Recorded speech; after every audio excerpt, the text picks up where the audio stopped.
Well, thanks everyone for joining us today, and hopefully you have a great start of your Tuesday morning here at RSA. My name is Oren. I'm from the IBM Security Product Management team. And my name is Andy Schroeder. I'm also with IBM Security, product manager with our new QRadar suite. So yes, like as Andy said, we actually made an announcement with our new QRadar suite yesterday. We're not going to show the product here, but we want to show and discuss some of the principles we've implemented, helping the analysts do their jobs effectively. So it's really a high-level discussion, best practices of a good analyst experience. So really want to help our security analysts here in the room, or maybe in your orgs here, be more effective and do their jobs better. All right, perfect.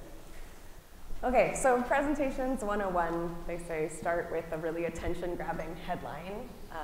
But I'm just going to break the rules immediately on slide 1 here, because this one really shouldn't be, right? Security operations needs major improvements. I think we all feel that. That's probably what brings a lot of us to RSA this week. But the move to cloud and IT modernization has expanded the attack surface and increased security complexity. Some of the key challenges that organizations that we talk to are highlighted here. So first, poor visibility. So poor visibility means creating blind spots that attackers could take advantage of. And in fact, 2 out of 3 organizations have reported that their external attack surface has expanded over the past year. So this move to cloud and hybrid cloud, there's just more to protect. The second challenge we hear a lot about is this notion of disconnected tools. So I feel like over the past several years, even at RSA, we've talked a lot about this trend of consolidation, right? We've been hearing about vendor consolidation, tool consolidation, and yet the reality is, as of this past year, 80% of organizations still use at least 10 disparate security solutions to manage their security hygiene. So not only is that a huge hassle to manage all of those different tools, but using that many disconnected tools also creates opportunities for attackers to live off the land, so to speak, in that they can use tactics and techniques that those individual siloed security tools may not pick up or trigger on because they're not talking together. Third, keeping up with attackers. Of course, this becomes a big challenge when it is so common to still have noisy, outdated, or ineffective detections.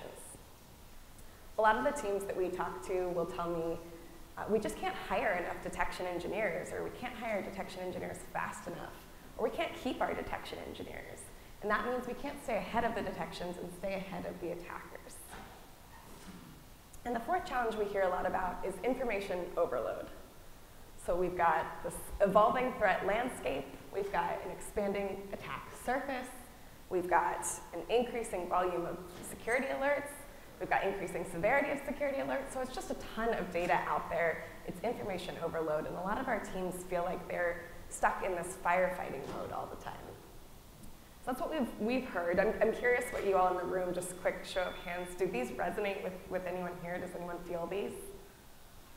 Yeah, okay. Okay, so if we agree this is kind of the security backdrop that we're looking with, let's talk a little bit about today's SecOps reality and how it doesn't always help our analysts, really. So the first thing about today's SecOps is that it's very technology focused. Right? We tend to focus these discussions on security tools, on features, on outcomes, on technology, and we don't focus as much on what's at the heart of SecOps, right? The people who are using these tools, the people who are driving these security outcomes. So we really need to make that shift from focusing on the technology and the features and tools to focusing on the people behind those tools. The second challenge is this dependency on experts and heroes. So I'll share with you, I've been in security for about 6 years now, and honestly, I feel like I'm just scratching the surface. I mean, security can be complex. The tools can be complex. There can be a steep learning curve. I don't know if any of you all feel that, but I do. And lots of the teams we talk to then end up leaning really heavily on 1 or 2 people in their teams who have been there for a while. They really know the tools. They're the experts. They're the go-tos. You all probably know who these people are in your teams, right? But that becomes really risky in an industry, in a space that is dealing with skills shortage It's dealing with attrition issues, with analyst burnout issues. And the third reality and challenge of today's SecOps is this notion of closed ecosystems. So the reality of hybrid cloud is that security is going to be federated across multiple systems.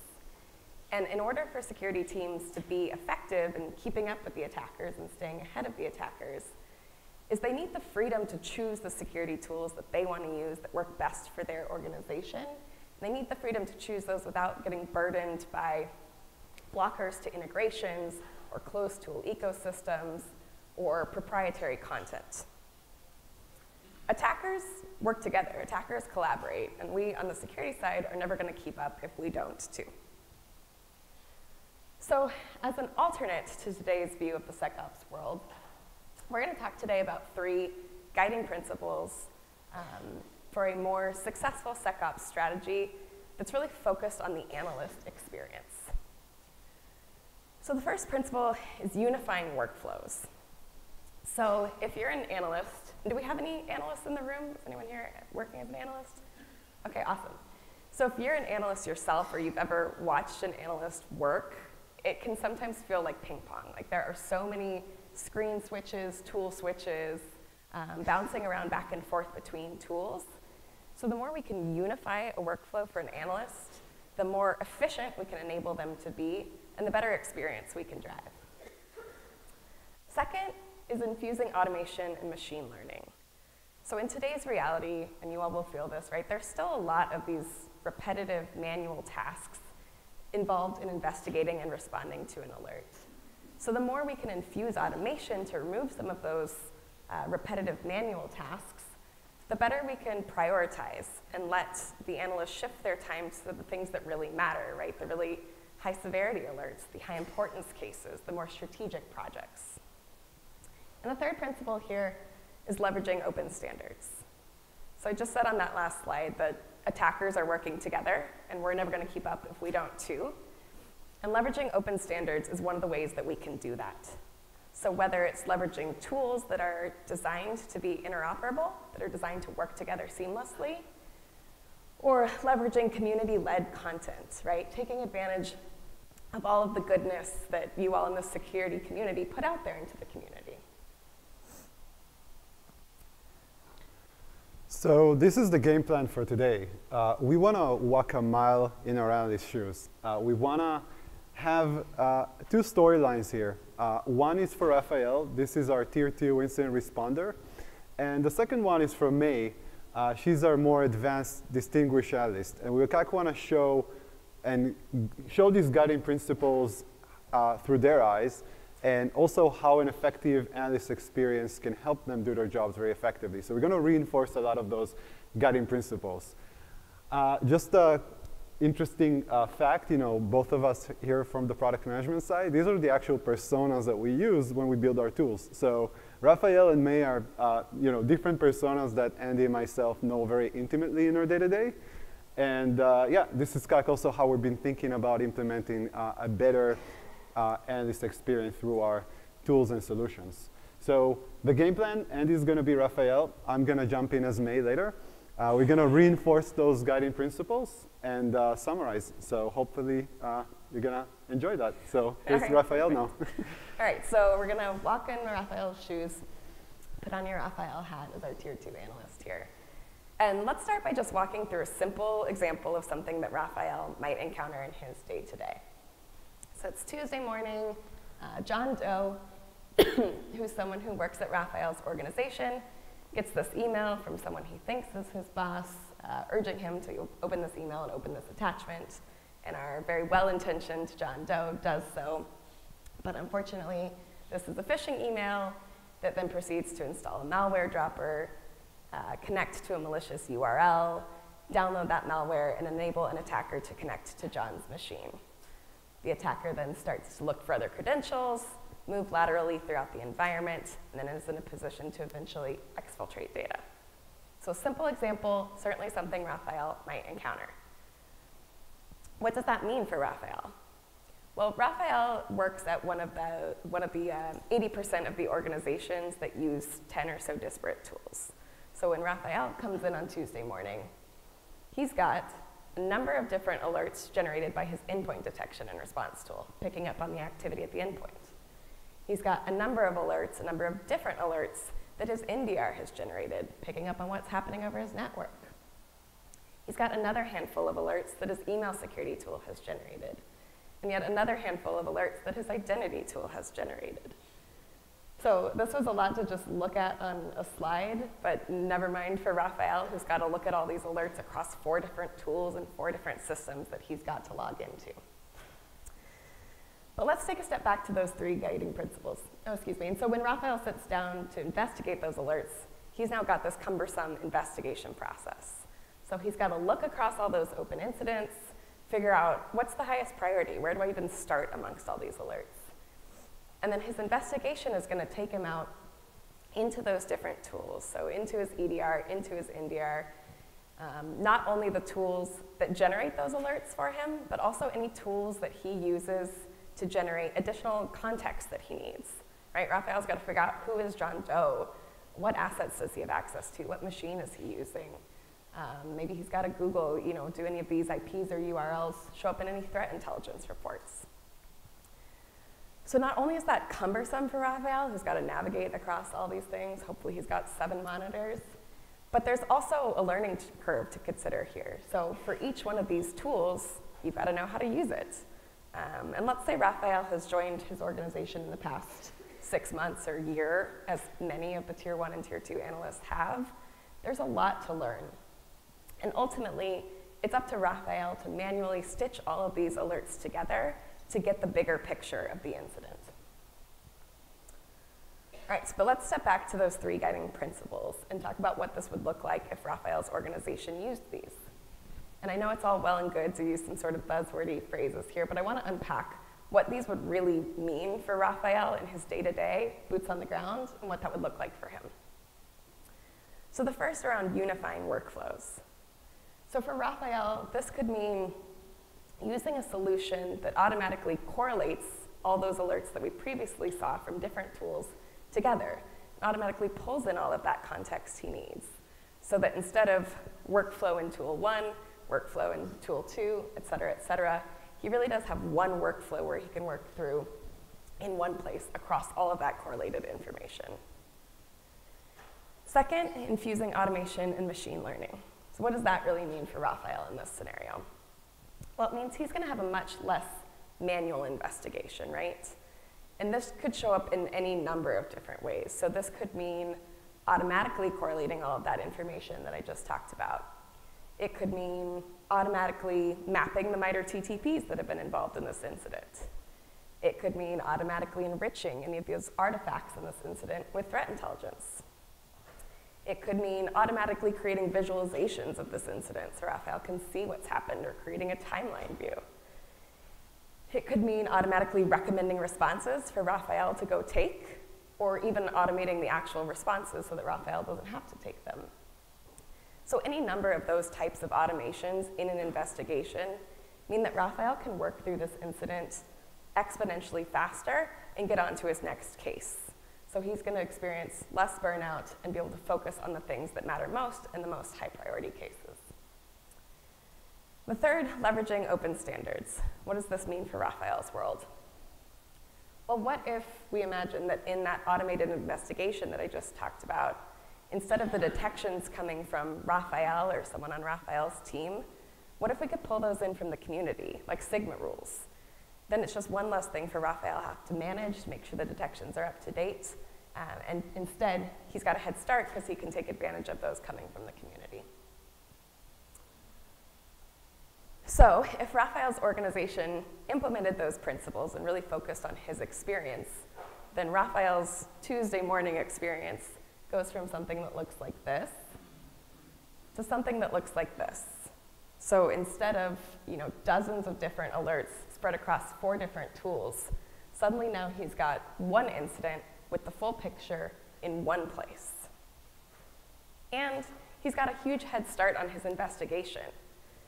If he's got a visualized attack, if he's got those automatically recommended responses, maybe some of those tasks he would always run through, like Googling if these URLs or IPs show up in any threat intelligence reports, If that's been done for him, he can save time and get to the heart of the investigation. Because he's got all of this information automatically available to him, Raphael can make better decisions faster. So to recap Raphael's new experience here, instead of all those many different alerts that he's got to sort through, he's got one correlated incident with all the findings attached. It's been automatically scored and triaged for him, so he knows exactly what he needs to work on first. He's got a case that's been auto-enriched with all of that context. It's been automatically investigated. He can easily see all the automations that have happened, so he knows exactly what's been done and exactly what he needs to do. And he's got recommended responses, so he can really move into that action and response phase faster. All right, so that's a little bit about what this might look like for Raphael. Let's switch gears and talk about May. Thank you. So May steps in here. So in a perfect world, right, if we implemented a lot of automation, ML, all those principles, probably Raphael's incident would be closed. But we know our SOCs, we know our analysts, sometimes you need to escalate. In our story, May would play and wear different hats. She would be the escalation point to Raphael. So someone that, if there's a high severity, or maybe an SLA on Raphael, he needs to hand it over. She's the person that might come in and provide a deeper analysis into this incident that he's working on. May is also the hunter, maybe not the full detection engineer, but someone that does run more offensive activities around the system. So she does need to build her environment. She does need to go and set up those queries and tools and have some hunting hypothesis-driven activities that support that. And the last one, she also works around content. So we mentioned Sigma rules, but she's the person that authors content, looks at it across from the detection to the response side. If there's an unknown threat in the system, she would be the one that will probably be bringing in that first rule or set of rules, building the playbook. So she has also visibility and responsibility to having the right coverage for content in the environment. So we're going to talk about May across those three scenarios here. So first, May is the escalation point. So like we showed, like Raphael's job was done, but in case it was not, this is kind of where she meets Raphael. Raphael probably created some containment actions, so he kind of stopped the bleeding. She steps in. She now needs to do a deeper analysis, provide a better context to that case, root cause analysis. So she needs to go and drive more manual investigation. As you can see, she's going to have to pivot. She's going to have to go to other tools and bring in that context, the right context, of course, and get it back into the case to understand what exactly happened there. Once she did, she's going to have to go and pivot to those tools and start implementing those rules. She's going to have to go to OneSIM, implement a rule there, maybe to her SOAR, build the playbook. So as you can see, her workflow is also pretty siloed, and the work that she's doing is very cumbersome, like Raphael. So the same problem statement as Raphael. So we like to go back to our guiding principles. So we want to kind of see how we can help May do her job very effectively. So we want to create a one workflow for her as well, across the different hats and roles that she has in her SOC, all the way from being that escalation point, to being the hunter, to actually owning the content. We also want to make sure that automation and machine learning is part of that workflow. We want to make that very efficient. We want her to spend her time on highest value activities, and so she has more time to do other stuff. And of course, open standards. So we talked about community. So we really want to force multiply May. We want her to be backed by a community of other practitioners that can help her. So we're going to show those concepts. So May is an escalation point. She's going to have to go pivot between tools, bring in that context into that case. Sometimes she's writing it manually somewhere or in a note. We want to offer more of a unified experience for that.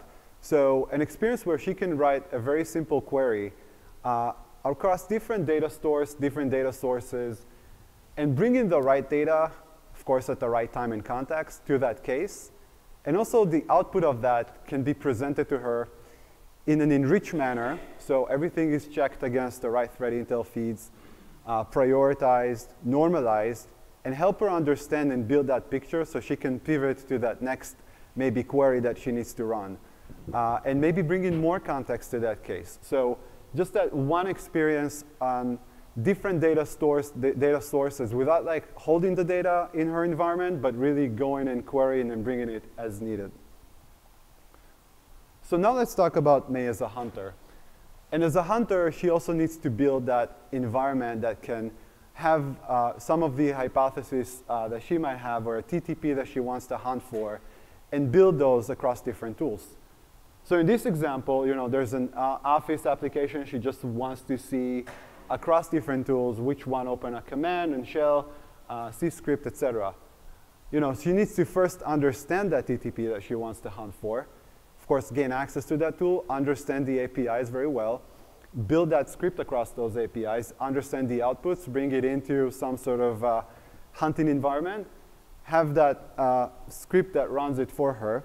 If there's a second tool, let's say a second EDR in the environment, maybe another SIEM or anything else, she's going to have to probably apply that same logic and TTP across that tool as well. She's going to have to understand that tool. So going back to be very tool specific, a hero of those tools. And again, if there's another tool, it's going to repeat itself. If there's another TTP, she's going to have to build it again. So May is very much focused on the how, right? Like, how do I access those tools? How do I do this very effectively? Instead, we want her to think about it more holistically and focus on the what. So have an experience that gives her an open hunting language that she can write up the expression of what does she care about. What is interesting to me? What is suspicious? What type of activities are related? She can build through that expression and go across the different tools that are available for her and bring in that data, manipulate it, organize those tasks in order. And that helps her, of course, save that time. Also, helps her discover those threats, understand those techniques, what happened in that system, bringing that and reinforcing those tools better. And since it's open, it's backed by a community. So in a lot of those, the community might have already built that hunt for her, so she can bring it back and implement that, maybe with some minor changes, but again, a lot of time saving. So the third and last hat that May is wearing, as someone that thinks about and drives content across this platform. So we're talking about content very holistically, all the way from detection to responses. Detection, enrichment, correlation rules, response playbooks, all of that. This experience is also very siloed. A lot of those happen in different tools. And we want to offer May a more orchestrated, centralized experience to do that. We want her to have that one pane of glass view across all these types of content, help her author it very effectively, understand coverage, leveraging things like MITRE, for example, just to see and analyze and see what is missing. And of course, as we talked about being open, having this experience be supported by open standard. So something like Sigma that May can go and bring in those rules and decide based on that process that she wants and her experience and her environment, what fits better. But using those open capabilities to multiply May's experience. And also, everything that she's doing in this experience has a downstream effect. So we talked about Raphael and what he's seen in his incident. But as she's tuning that environment and system, that impacts the next case that Raphael would work on. It will also show him the next set of rules that have been triggering that case, this next set of automation that already ran for him. So she's the one making those decisions. So giving her that one pane of glass view to kind of look at it holistically actually helps Raphael downstream. So let's summarize some of those concepts and how this analyst experience helped May. So first we talked about deeper analysis by building queries very effectively and very easily. Help her bring in the right data at the right time to that incident as context. So having her doing her further deeper investigation more easily. We also talked about May as a hunter. So leveraging those open hunting languages and concepts helped her save time, have her spend her time hunting on high value activities and understanding those threats better.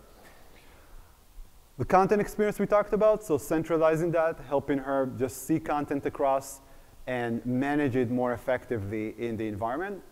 And of course, like part of our principle, it's all backed by this open community. So we helped expand May's capabilities with other threat practitioners that may have done some of the things that she wants to do.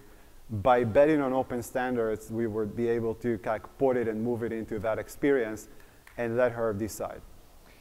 And everything she's done is streamlined and improved to Raphael, right? So everything she's done kind of impacts and makes Raphael's work much, much better. All right, perfect. So we've put on our Raphael hat, we've put on our May hat, we've talked about how some of these principles can help make their lives easier. So let's just recap a bit. So the 3 guiding principles that we've talked about here: unify workflows, infuse automation and machine learning, and leverage open standards. And let's just double click on each of these.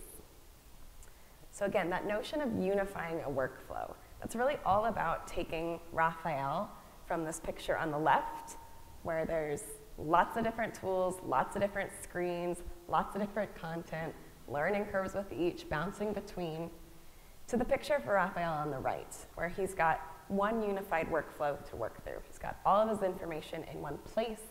He's got much fewer screens, fewer steps, and most importantly, less time involved to work through this incident, so he can get on to his next thing and he can spend his time where it matters most. We also talked about automation and machine learning. So through those examples that we've given you, a lot of automation and machine learning happen somewhat behind the scenes. But the idea was using and leveraging trusted machine learning and automation through that process, looking at very specific use cases where it fits and where we can help automate it for our analysts to do their jobs more effectively, and where the right models do that as well. So through the examples, just a few things that we saw. How do we correlate a case and a lot of alerts into one case and with the highest efficacy? There's some level of machine learning that does it very good for you. How do we show Raphael the right context on his case and have automation through those IOCs and checks against those threat intel sources? There's automation there.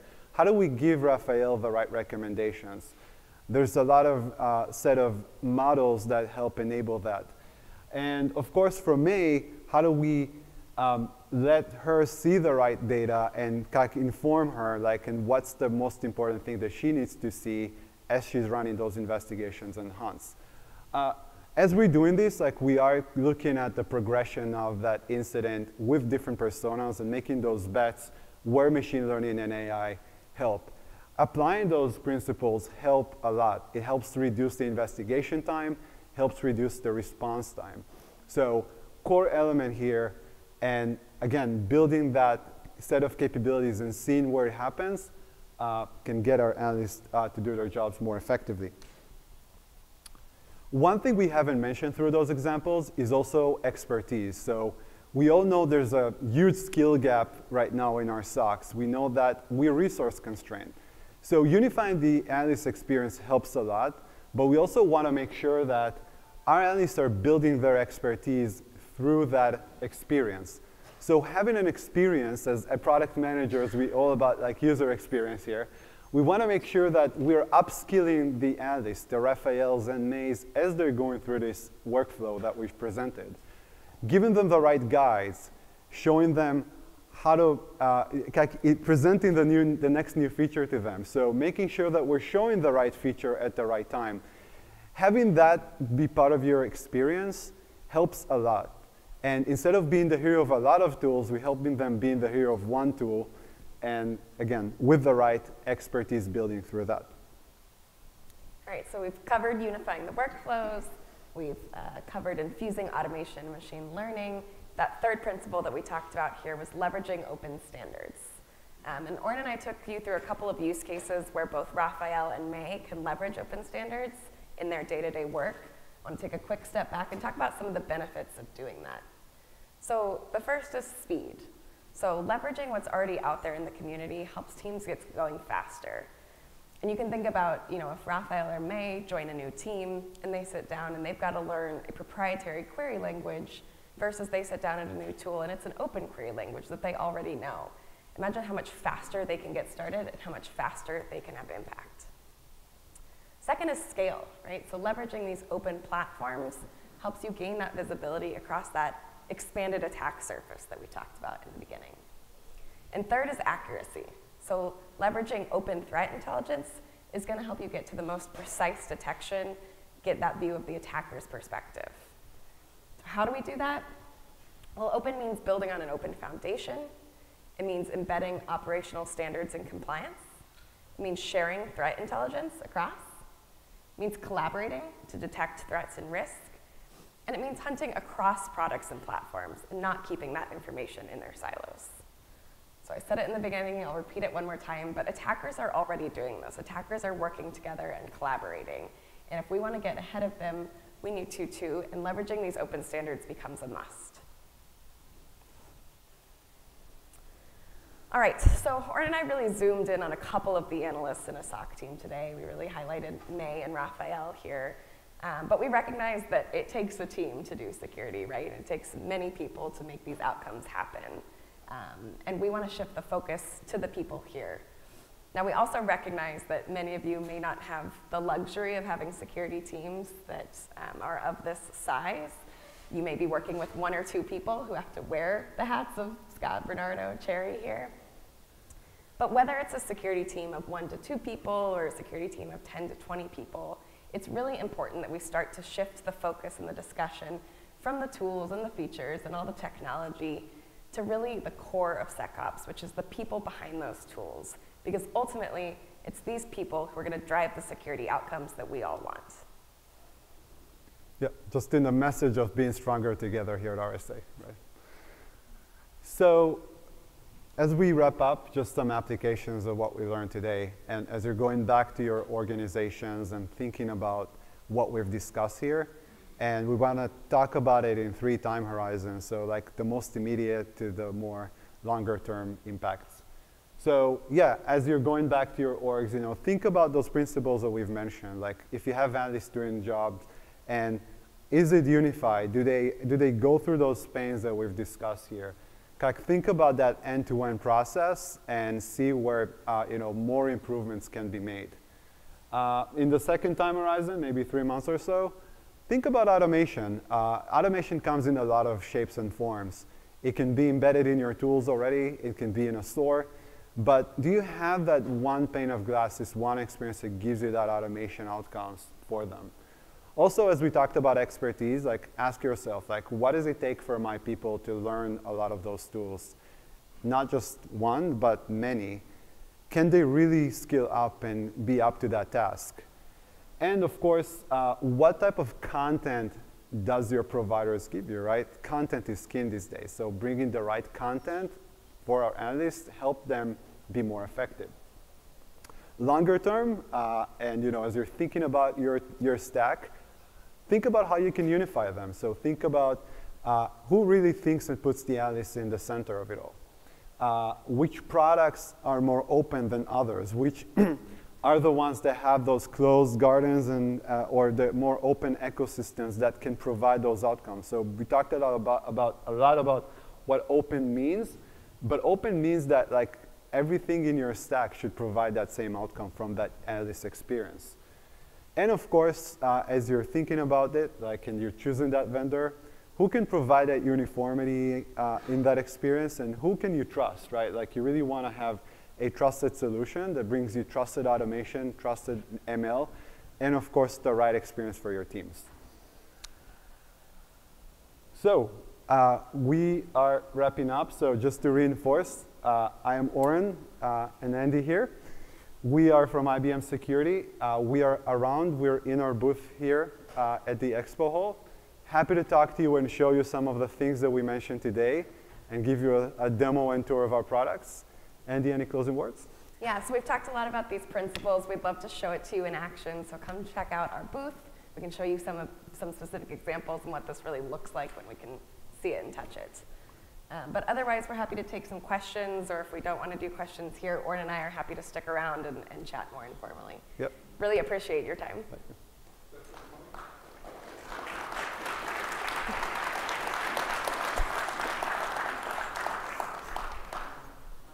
Hi. Hi, good, how are you?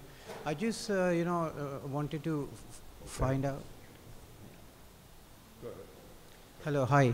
Hi. So, I mean, I just wanted to know that, I mean, this also supports like SaaS-based solutions. So, let's say that, I mean, like, if I have security, vulnerabilities, so will this software will be also Can we get his mic up just a touch? Yeah, will sorry, be we cannot also hear. doing that or not, like SaaS-based softwares?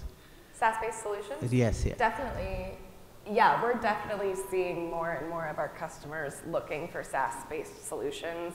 It's been a trend we've been seeing for a while now that organizations don't want to manage their own hardware, their own infrastructure. Security teams in particular are really looking for the outcomes, and they don't want to manage all of the stuff behind.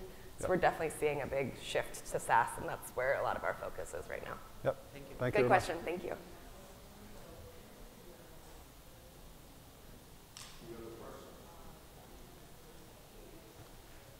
Cool, well thank you all so much for your Thank you. time today. We'll hang around if you guys want to chat up here, but really appreciate it. Thank you.